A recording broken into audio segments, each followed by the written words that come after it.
ये एकमात्र ऐसा टाइम टेबल है, इसको फॉलो कर लो, जो कॉलेज तुम चाहते हो उस कॉलेज में एडमिशन मिल जाएगा, इस बात की गारंटी है। हेलो एवरीवन, दिस इज शोभित निर्वाण और आज की वीडियो में हम बात करने वाले हैं कि किस तरह से तुम अपनी 11th क्लास की बेस्ट शुरुआत कर सकते हो। Please watch this complete video if you want to save your 6 to 7 lakhs। अगर आप चाहते हो कि आपके 2 साल बर्बाद ना हो, अगर आप ये चाहते हो कि आप आपकी 11th क्लास के हाफ ईयरली में फेल ना हो, अगर आप ये चाहते हो कि आज से 2 साल बाद आपको एक मनपसंद कॉलेज मिल जाए, please don't skip even a second of this video. इतने कॉन्फिडेंस से बोल रहा हूं, इतनी इंपॉर्टेंट वीडियो होने वाली है। सारे फैक्ट्स उठा के यहां पे रख दूंगा। सबसे पहले तो मैं कौन होता हूं ये सब बोलने वाला। माय नेम इज शोभित निर्वाण and I am not a businessman. ठीक है, तुम सभी से 2-3 साल बड़ा एक भैया हूं। जो एग्जाम के लिए तुम एम कर रहे हो उस एग्जाम को मैंने क्रैक कर रखा है, बस इतनी सी बात है। तो जो जो चीजें तुम्हें करनी है और क्या क्या चीजें नहीं करनी है, सबसे इंपॉर्टेंट है क्या क्या चीजें नहीं करनी है, मिस्टेक्स क्या क्या नहीं करनी है, वो सब यहां पे तुम्हारे सामने मैं रख दूंगा। शुरुआत करते हैं यार। सबसे पहली चीज जो दिमाग में आती है कि भैया कोचिंग कौन सी लेनी है, उससे भी इंपॉर्टेंट कोचिंग लेनी जरूरी है भैया या उसके बिना भी काम चल जाएगा। देखो यार, समझते हैं कोचिंग तुम्हें क्या देती है। सबसे पहले हम उसके बेनिफिट देख लेते हैं, उसके बाद कुछ नुकसान भी देखेंगे, ठीक है, जिससे हमें और क्लियर हो जाए। हर चीज क्लियर करूंगा, ध्यान से सुनते रहना। फैक्ट रख रहा हूं हर एक तुम्हारे सामने। कोचिंग तुम्हें क्या देती है? सबसे पहले एनवायरमेंट देती है, बट कोविड के टाइम पे ऐसा तो है नहीं तुम ऑफलाइन जाके बैठ रहे हो, ऑनलाइन ही बैठे हो, अकेले बैठे हो, तो एनवायरमेंट वाली बात तो साइड में हो गई। दूसरा तुम्हें क्या देती है? एक प्रॉपर शेड्यूल देती है, जिस शेड्यूल की वजह से तुम कंसिस्टेंट रह पाते हो। क्या बोल रहे हो भैया, क्या शेड्यूल? देखो मैं तुम्हें अपना एग्जांपल लेके बताता हूं।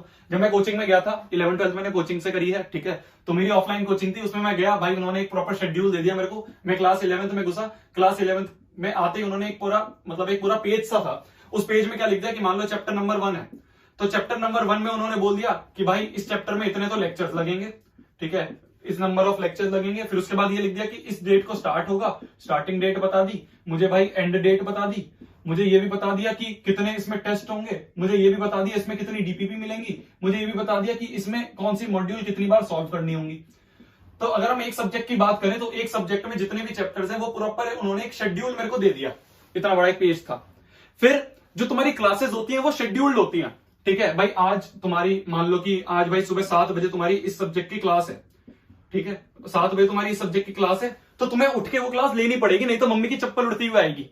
बट अगर तुम रिकॉर्डेड लेक्चर्स ले रहे हो, मान लो तुम कोचिंग नहीं ले रहे हो, तो रिकॉर्डेड लेक्चर्स में क्या होता है कि भाई तुम्हारा मन कर रहा है, तुम्हारा मान लो 7 बजे तुमने सोचा कि 7 बजे आज इस सब्जेक्ट की क्लास लूंगा, बट तुमने सोचा यार उठा तो जा नहीं रहा, 1 घंटे और सो लेता हूं, 2 घंटे और सो लेता हूं, बाद में ले लूंगा, रिकॉर्डेड ही तो पड़ी है यूट्यूब पे। तो इससे क्या होता है, तुम जो ये कॉन्टिन्यूटी है, ठीक है, जो कंसिस्टेंसी है, इससे तुम टूट जाते हो, ठीक है। तुम कंसिस्टेंट नहीं रहोगे, तुम्हें नहीं समझ में आएगा, बाद में ये प्रोक्रेस्टिनेट होता रहता है। अब मैं बिल्कुल ये नहीं कह रहा हूं कि यार कोचिंग 100% जरूरी है, ठीक है, मैं ना कोई ऑफलाइन कोचिंग में पढ़ाता हूं, ना मैं कोई ऑनलाइन कोचिंग में पढ़ाता हूं, मैं तुम सभी के सामने बस फैक्ट्स रखने वाला हूं। तो मैं ये नहीं कह रहा कि कोचिंग तुम्हारे लिए 100% जरूरी है, कि कोचिंग के बिना तो रिजल्ट ही नहीं निकल सकता। मैंने ऐसे दोस्त हैं मेरे जो कि एम्स में पढ़ रहे हैं, जो कि IIT में पढ़ रहे हैं, वो बंदे सेल्फ स्टडी से निकले हैं, तो उन्होंने सेल्फ स्टडी से एग्जाम को क्रैक करा है, ठीक है। कई बच्चों को होता है यार फाइनेंशियल इतनी अच्छी कंडीशन नहीं होती कि वो कोचिंग अफोर्ड कर पाए, तो कोई बात नहीं। अगर तुम ये चीज अपने आप बना सकते हो, तुम एक प्रॉपर शेड्यूल अपने आप बना सकते हो, तुम कंसिस्टेंट अपने आप रह सकते हो, तुम इतने मैच्योर अपने आप को समझते हो कि हाँ भैया मैं तो 2 साल तक आगे के इस शेड्यूल से चलूंगा, अगर इतने बजे मेरी क्लास मैंने शेड्यूल करी है, कितने बजे ये लेक्चर देखना है वो मैं देख लूंगा, तो बहुत बढ़िया यार, तुम्हें कोचिंग लेने की जरूरत नहीं है। इस कोचिंग में पैसा मत फूको, ठीक है, अगर तुम कंसिस्टेंट रह सकते हो तो। अब एक और मैं यहाँ पे पर्सनल एक्सपीरियंस तुम्हारे साथ शेयर करने वाला हूं। क्या होता है कोचिंग्स में, ये तुम्हें कोई नहीं बताएगा, ध्यान से समझना। कोचिंग्स में क्या होता है कि भाई बैचेस होते हैं, इतना तो तुम्हें पता ही होगा। आगे इंपॉर्टेंट बात है कि भाई मान लो A1, A2, A3, A4, फिर उसके बाद लेके A10, जितने तुम्हारे बच्चे आते रहेंगे उतने वो बैचेस बना देंगे। ये क्या होता है, किसी एक कोचिंग में मान लो कोई कोचिंग A है, उसमें ये क्या होता है, इस तरह से बैचेस होते हैं। अब जो ऊपर के टॉप बैचेस हैं, इसमें सारे तुम्हारे टॉप टीचर्स होंगे। टॉप टीचर्स का मतलब जो कि एक्सपीरियंस टीचर है भाई साहब, एचओडीज जो होते हैं ना सारे, वो सारे एक्सपीरियंस टीचर्स हैं। बट ये जो नीचे वाले बैचेस होते हैं, इसमें क्या करते हैं, वो नॉन एक्सपीरियंस, ऐसे ही जो कि नए फ्रेशर्स आते हैं ना, वैसे फ्रेशर टीचर्स होते हैं यहाँ पे। तो मैं अपनी 11th-12th में मैं इन बैचेस में भी रहा हूं, मैं अपनी 11th-12th में इन बैचेस में भी रहा हूं। जब मैं इन बैचेस में था ना अपनी 11th-12th में, तो मान लो मेरी 3 सब्जेक्ट है, फिजिक्स, केमिस्ट्री, मैथ्स। वीडियो ये हर एक स्ट्रीम वाले बच्चे के लिए है, ठीक है, मैं सिर्फ एग्जाम्पल लेके समझा रहा हूं। तो मान लो फिजिक्स, केमिस्ट्री और मैथ्स है, तो फिजिक्स, केमिस्ट्री और मैथ्स में कोई एक सब्जेक्ट मेरा ऐसा था, मान लो जैसे मैथ्स था, मैथ मेरे को समझ में नहीं आता था, मेरे को लगता था यार ये सारे टीचर इतने अच्छे नहीं है मैथ्स वाले नीचे वाले बैचेस में, इसलिए मेरे को समझ में नहीं आ रहा है, ठीक है। तो मैं सोचता था कि भाई ये जो ऊपर वाले टॉप टीचर्स होंगे ना तो बहुत अच्छे होंगे। मैं 12th में भाई टॉप बैच में गया, मेरे फिजिक्स, केमिस्ट्री और मैथ्स में केमिस्ट्री का एक ऐसा टीचर था जिसका मेरे को समझ में नहीं आता था। तो मेरे पास कई बच्चों के मैसेज आते हैं, है ना, वो क्या करते हैं, मेरे पास 4 नाम दे देंगे कि भैया A, B और C और D, ये 4 कोचिंग है भैया, इन चारों में से बता दो कौन सी अच्छी कोचिंग है। मैं कहता हूं चारों बेकार है। कोचिंग पे तो फर्क ही नहीं पड़ता, कोचिंग से कुछ फर्क नहीं पड़ता कि तुम्हारी उससे रैंक निकलेगी या फिर तुम उस कोचिंग में जाके सिलेक्ट हो जाओगे या फिर तुम्हें उस कोचिंग में जाके टीचर का समझ में आएगा। कोचिंग से नहीं फर्क पड़ता, फर्क पड़ता है कि तुम्हारी टीचर से कितनी अच्छी कनेक्टिविटी बैठ रही है। ये वाला टीचर केमिस्ट्री वाला मेरी पूरी क्लास को अच्छा लगता था, पर कुछ 10-15 ऐसे बच्चे थे जिनसे वो कनेक्शन नहीं बैठ पाता था। हमें ऐसा लगता था यार तेज भाग रहा है ये, ठीक है। और इसमें तो ये पूरी क्लास को नहीं अच्छा लगता था, इतना ऐसा ही टीचर था यार, वो जो नए नए आ जाते हैं फ्रेशर्स, उन्हें कुछ नहीं पता होता, ठीक है। तो तुम्हें कोचिंग्स पे नहीं देखना, मैं तो कह रहा हूं चारों बेकार हैं। चारों को फोन लगाओ, चारों को फोन लगाने के बाद बोलो कि भाई देख, हमें तेरी कोचिंग में एडमिशन लेना, पर उससे पहले तू मेरे को ट्रायल क्लास देगा। और ट्रायल क्लास ऐसी नहीं कि भाई 1-2 क्लास दे दी, 1-2 क्लासेस में क्या है, हर एक टीचर अच्छा पढ़ा देगा। कोई भी नया फ्रेशर टीचर है 1-2 क्लास के लिए रट के आ जाएगा, अच्छा पढ़ा देगा। 1-2 क्लास नहीं चाहिए, पूरा एक चैप्टर पढ़ाओ, और पहला चैप्टर भी नहीं, बीच में से कोई एक चैप्टर उठा के मेरे को पढ़ा के दिखा, तब मैं मानूंगा कि हाँ यार ये टीचर मेरे से अच्छा बैठ रहा है। 2 लाख रुपए भर रहा हूं मैं तेरी कोचिंग में, ठीक है, 2 लाख कम अमाउंट नहीं होता। तो मेरे से भाई अभी 2000 रुपए ले ले और 2000 रुपए लेके एक चैप्टर पढ़वा दे, ठीक है, मेरे को एक चैप्टर पढ़वा दे। अगर मेरे को अच्छा लगा तो मैं आगे एडमिशन ले लूंगा। 1,98,000 रुपए तो बचेंगे 2000 रुपए देके, ठीक है, 2 लाख रुपए तो नहीं फेस होंगे। दिमाग लगाओ थोड़ा सा, हर एक कोचिंग को बोलो मेरे को चाहिए ट्रायल क्लास, नहीं दे रहे तो कोई बात नहीं, दूसरी कोचिंग है। समझ में आ रही मेरी बात? जितने भी चाहे तुम ऑनलाइन में ले रहे हो या फिर ऑफलाइन कोई ऐसी कोचिंग है जो कि ऑनलाइन पढ़ा रही है, सब में ये बात तुम बोल सकते हो और तुम्हारा हक है, तुम ले सकते हो अपनी ट्रायल क्लासेस। 2 लाख रुपए 6 लाख रुपए वेस्ट करना कोई पॉइंट नहीं बनता है अगर तुम्हारे टीचर ही नहीं समझ में आ रहा है। मैंने ऐसे ऐसे बच्चे देखे हैं जो कि क्या करते हैं, भाई साहब एक तो ले ली उन्होंने अपनी कोचिंग, ठीक है, अब इस एक बड़ी सी कोचिंग में एडमिशन ले लिया, बट इस कोचिंग में मान लो तुम्हारे जैसे मैं बोल रहा हूं, मेरे को एक सब्जेक्ट समझ नहीं आ रहा, मान लो केमिस्ट्री समझ नहीं आ रहा, तो मैंने क्या करा, इसकी एक प्राइवेट ट्यूशन लगा दिया। अब इसकी प्राइवेट ट्यूशन लगा लिया, वो प्राइवेट ट्यूशन वाला अलग टाइम ले रहा है, ये कोचिंग वाला अलग टाइम ले रहा है, तो मेरे पास और टाइम बचा ही नहीं। इसलिए पहले से ही प्रिपेयर होके चलो। तो ये कोचिंग वाला फंडा तो समझ में आ गया होगा। कोचिंग पे डिपेंड नहीं करता, टीचर पे डिपेंड करता है। ट्रायल क्लासेस लो, और हाँ एक बात और, उस कोचिंग से ये बात कंफर्म कर लेना कि हाँ भाई मेरे को इस टीचर से पढ़ना है। मान लो कोई मिस्टर एक्स है, इस मिस्टर एक्स टीचर से पढ़ना है, तो ये मिस्टर एक्स टीचर मेरे को एंड तक पढ़ाना चाहिए, बीच में छोड़ के नहीं भागना चाहिए। कॉन्ट्रैक्ट है ना तेरे पास? कई बार ऐसा होता है 1-2 महीने के लिए होता है टीचर, फिर उसके बाद वो गेस्ट टीचर होता है, छोड़ के चले जाता है। ये इनसाइट्स बता रहा हूं तुम्हें मैं, ठीक है, इसलिए ध्यान से समझना। तो ये बात आ गई तुम्हारी कोचिंग की, कैसे तुम्हें कोचिंग चूज करनी है, अगर लेनी है तो। नहीं लेनी, अफोर्ड नहीं कर पाते, भैया तुम्हारा खड़ा है, ठीक है। आगे बढ़ते हैं। आगे आता है टाइम टेबल, कि भैया हमें किस शेड्यूल से अपनी 11th-12th अच्छी तरह स्टार्ट करें, जिससे कि एंड में जो तुम कहते हो भैया की परेशानी ना आए। अब देखो, हर एक बच्चे के पास दिन में कितने घंटे हैं? 24 घंटे। बच्चे के हर एक बंदे के पास ही दिन में 24 घंटे हैं। अब इस 24 घंटे में बच्चा भाई 8 घंटे कहां चले गए? 8 घंटे तो सोने में चले गए इसके। फिर उसके बाद तुम्हारे 4 घंटे में मान लेता हूं तुम्हारी जो भी को करिकुलर एक्टिविटीज होती है, नहाना धोना खाना, है ना, मम्मी के साथ झाड़ू पोछा लगवाना, घर को साफ करना, ये सारी जो एक्टिविटीज है उसमें मैं मान लेता हूं तुम्हारे 4 घंटे चले गए। बचे कितने घंटे? 12 घंटे। इन 12 घंटे में एक बच्चे को कौन कौन सी चीजें संभालनी है? 3 चीज संभालनी है, ठीक है। पहली चीज कौन सी होगी? तुम्हारी स्कूल। स्कूल कितना टाइम ले लेता है? स्कूल ले लेता है तुम्हारा 5 से 6 घंटे, तो 5 से 6 घंटे तो तुम्हारे स्कूल में चले गए। फिर स्कूल का होमवर्क भी है, इस स्कूल के होमवर्क के लिए मान लेता हूं मैं 2 घंटे, ठीक है, इतना तो एवरेज जाता ही है। अब इसके बाद तुम्हारी आ गई क्लासेस। क्लासेस कौन सी? या तो तुम यूट्यूब पे रिकॉर्डेड लेक्चर दे रहे हो, या फिर तुम कोचिंग में पढ़ रहे हो। कोचिंग या फिर यूट्यूब, इसमें तुम पढ़ रहे हो, ठीक है, पढ़ रहे हो। मैं फिर बोल रहा हूं, पढ़ रहे हो, तुम ज्ञान सिर्फ ले रहे हो, तुम अपने आप कुछ नहीं कर रहे। इस बात को समझो, रिवाइज करने में, अपने आप पढ़ने में और टीचर से ज्ञान लेने में अंतर होता है। तो इस समय पे तुम सिर्फ सामने से सुन रहे हो। बाद में अब तीसरी चीज कौन सी आती है? तीसरी चीज आती है तुम्हारी सेल्फ स्टडी।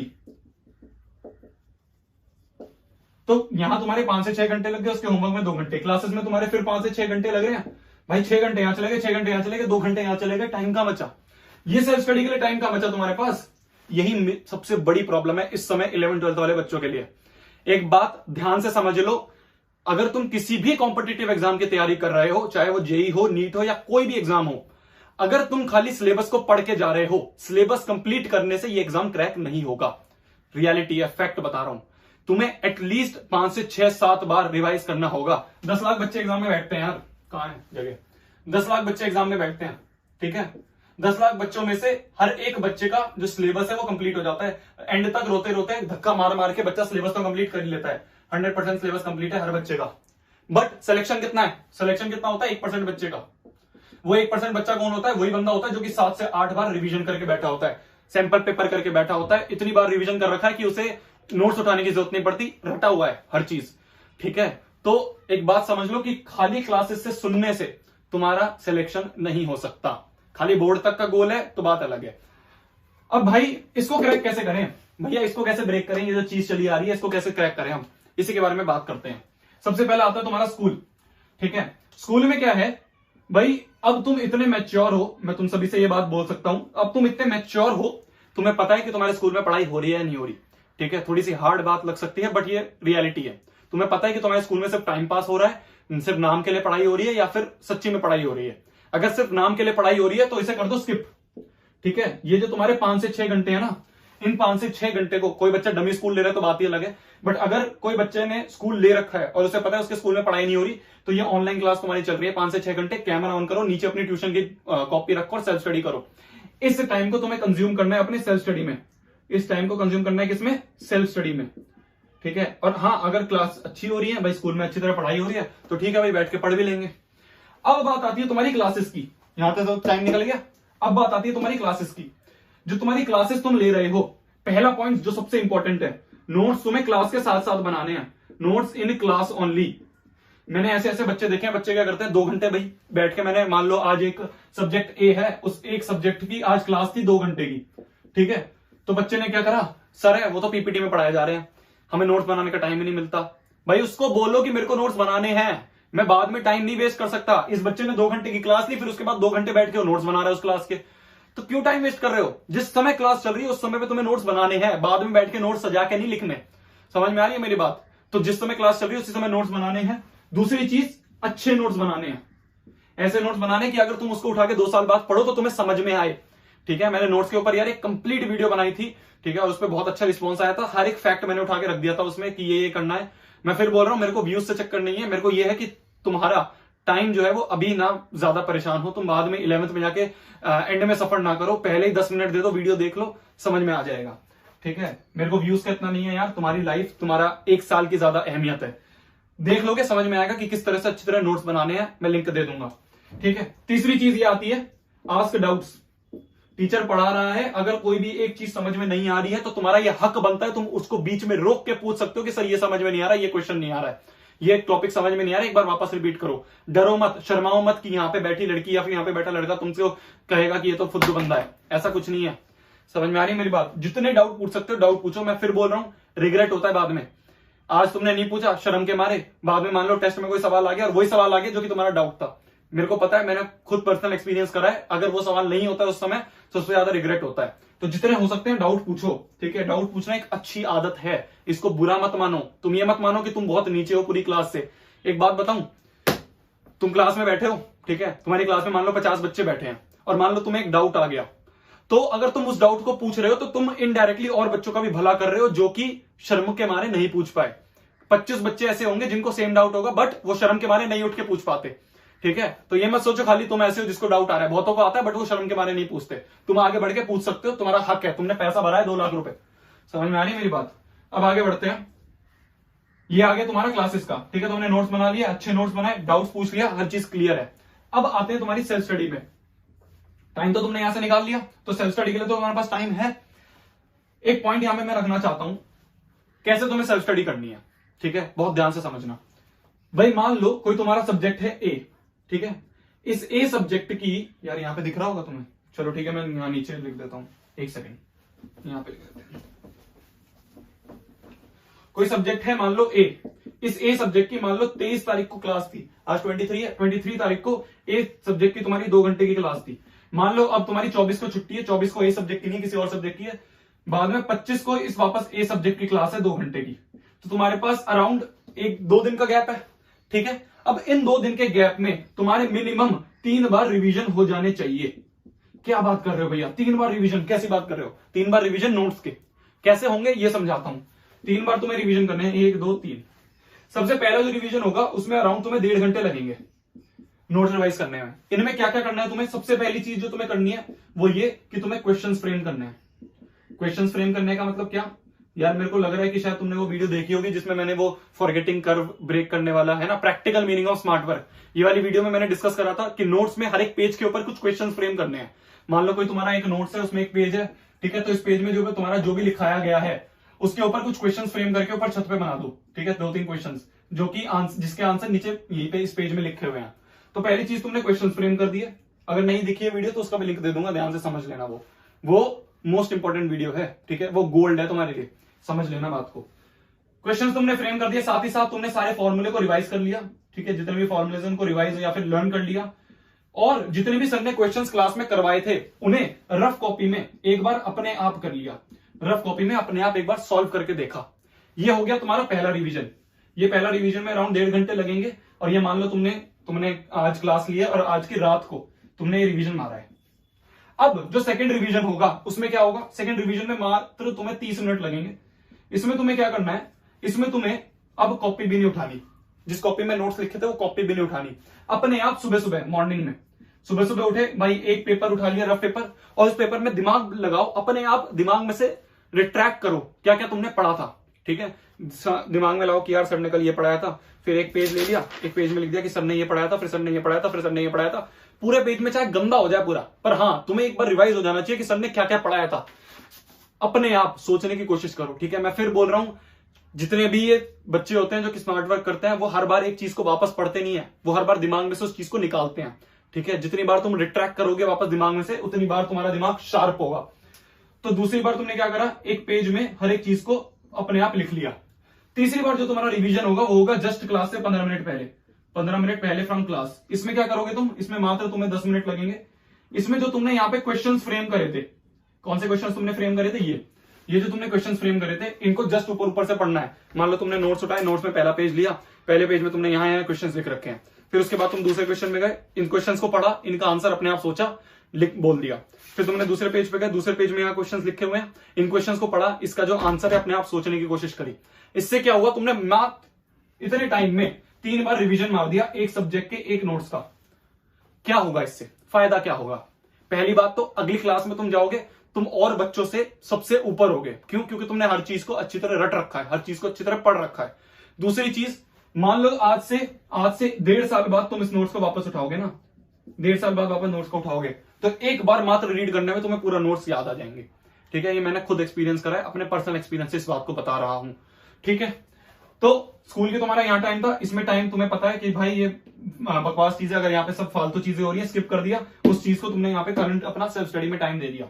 फिर उसके बाद तुम क्लासेस में तुमने अच्छी तरह नोट्स बनाए, उसको अच्छी तरह पढ़ा, डाउट्स पूछे, हर चीज क्लियर कर ली, ठीक है। नोट्स की तुम वीडियो देख लेना, सेल्फ स्टडी करे, ये चीज करनी है। ये चीज होने के बाद जब तुमने एक बार मॉर्निंग में ये चीज 30 मिनट में याद कर ली, अब तुम इसका होमवर्क कर सकते हो। होमवर्क सिर्फ एक रिवीजन के बाद मत करना, पहली रिवीजन मार ली, दूसरी रिवीजन सुबह मार ली, उसके बाद तुम होमवर्क कर सकते हो। फिर ये तीसरी रिवीजन तो 10 मिनट पहले क्लास में जाते वक्त ही सुन लिया, फिर क्लास स्टार्ट होने वाली है, जल्दी जल्दी ऊपर से देख लिया। अब तुम इसका होमवर्क कर सकते हो। अब होमवर्क क्या करना है भैया, तुम्हें अपने मॉड्यूल्स मिले होंगे, ठीक है। या तो तुम कोचिंग में हो तो तुम्हें मॉड्यूल्स दिए गए होंगे, या फिर तुम अगर कोचिंग में नहीं हो तो कोई भी एक बुक उठा सकते हो जो कि रेफरेंस में होती है। फिजिक्स में HC वर्मा हो गई है ना, फॉर एन एग्जांपल, तो उस बुक को उठा लिए, उसमें जितने भी क्वेश्चंस उस वाले टॉपिक के हैं जो कि तुम्हें पिछले दिन पढ़ाया गया है, वो उठा के तुमने उस टॉपिक के कर लिए। ये तुम्हारा एज एन होमवर्क हो गया, ठीक है। अब बात आती है रिवीजन की, वापस कब करनी है भैया दूसरी रिवीजन? तुम्हारा चैप्टर हो गया, ठीक है, अब इसके बाद इसे होल्ड कर दो। फिर उसके बाद दूसरा चैप्टर हो गया, उस दूसरे चैप्टर जब मिड में पहुंच गया, एक बार वापस पिछले चैप्टर का रिवीजन कर दिया, जिससे कि तुम जो ये फॉरगेटिंग कर्व है, ये फॉरगेटिंग कर्व जो नीचे जा रहा है, इसको ब्रेक करके वापस उठा दिया, फिर ब्रेक करा, फिर वापस उठा दिया, फिर नीचे गया, फिर उठा दिया। इस तरह से तुम्हें अच्छी तरह इसको करना है। अब यार ये सब चीज देख के ना कुछ बच्चे नीचे कमेंट सेक्शन में लिखते हैं कि भैया क्या पागल हो गया, क्या बंदा है ये, रोबोट बना रखा है, इतनी देर तक कौन पढ़ता है? मत पढ़ो, मत बनो रोबोट। एक फैक्ट बताऊं, जिस एग्जाम के लिए तुम सोच रहे हो ना, तुम सोच रहे हो अगर IIT, JEE, नीट या फिर कोई भी एग्जाम के लिए, जिस एग्जाम के लिए तुम एम कर रहे हो, उस एग्जाम में बच्चे 6वीं से तैयारी शुरू कर देते हैं। 6वीं 7वीं से बच्चे बैठे होते हैं। जिस समय तुम 11th में घुसोगे ना, कुछ बच्चे ऐसे हैं जो कि 11th का सिलेबस कंप्लीट करके बैठे हैं जब तुम 11th में घुसे हो, ठीक है, और वो तुम्हारे साथ में बैठे हुए हैं। ऐसे ऐसे बच्चे मैंने देखे हैं। मेरे साइड में बैठा हुआ था मेरी कोचिंग में बच्चा, सर क्वेश्चन लिखते नहीं तो उसका आंसर आ जाता था। क्यों? क्योंकि वो 6वीं से फाउंडेशन लेके बैठा था और उसको सब चीज पहले से ही आती थी। उन बच्चों के साथ तुम्हें कंपीट करना है, तो तुम ये बहाना लगाते रह जाओगे कि रोबोट है ना, इस बहाने से प्रोक्रेस्टिनेट करोगे और वो बच्चा जाके पढ़ रहा होगा। एक बात समझनी पड़ेगी यार, इतनी ज्यादा पॉपुलेशन है, 10 लाख बच्चे बैठते हैं, उनको सिर्फ 10,000 बच्चों का सिलेक्शन चाहिए। तो अगर उन्हें 10 लाख में से 10,000 बच्चे चाहिए तो वो उसको टफ बनाएंगे, और टफ अगर तुम एग्जाम को एम कर रहे हो तो तुम्हें उसके लिए मेहनत करनी पड़ेगी। मैं डरा नहीं रहा हूं, अवेयर कर रहा हूं, ठीक है, नहीं तो बाद में जाके यार कुछ बच्चे होते हैं वो बोलते हैं कि भाई मेरे को किसी ने कुछ बताया ही नहीं, इसलिए मैं 11th में बहुत परेशान रहा। मैं बताने बैठा हूं ना, पहले से ही अवेयर रहो, जिससे कि एंड में तुम ये जो बहाना ही है ना दे सको कि यार मेरे को कुछ बताया नहीं इसलिए मेरी 11th खराब हो गई। मैं ये नहीं चाहता कि मेरे से पढ़ा हुआ एक भी बच्चा एंड में ये बोले कि यार मेरी 11th बर्बाद हो गई। मैंने ये चीज देखी है, बहुत ज्यादा सफर होता है जब 11th बर्बाद हो जाती है। ठीक है, तुम किसी भी सीनियर से जाके पूछ लेना, 90% बच्चे ऐसे होंगे जिनकी 11th बर्बाद बैठी होगी। क्यों? क्योंकि शुरू से कंसिस्टेंट नहीं रहते हैं। एकमात्र ये ऐसी चीज है, ये एकमात्र ऐसा टाइम टेबल है, इसको फॉलो कर लो, जो कॉलेज तुम चाहते हो उस कॉलेज में एडमिशन मिल जाएगा, इस बात की गारंटी है। ये चीज अगर तुमने एंड तक फॉलो कर ली, ठीक है, कंसिस्टेंट रहो भाई साहब, यूपीएससी निकाल सकते हो कंसिस्टेंट रहने से। इतनी बात ध्यान से समझना, ठीक है। तो आई होप ये सब चीज समझ में आई होगी। टेंशन मत लो, तुम्हारा भैया यहाँ पे खड़ा है, किसी भी चीज में कोई भी पॉइंट पे प्रॉब्लम आती है मैं बैठा हूं, मैं हर चीज का तुम्हें जाके जो मेरे से बेस्ट सॉल्यूशन हो पाएगा मैं वो दूंगा। तब तक के लिए भाई पढ़ना है, फोड़ना है, कहर मचा देना है और आग लगा देनी है। अच्छी शुरुआत करना है 11th में, ठीक है। Best of luck, bye. चलो पढ़ लो।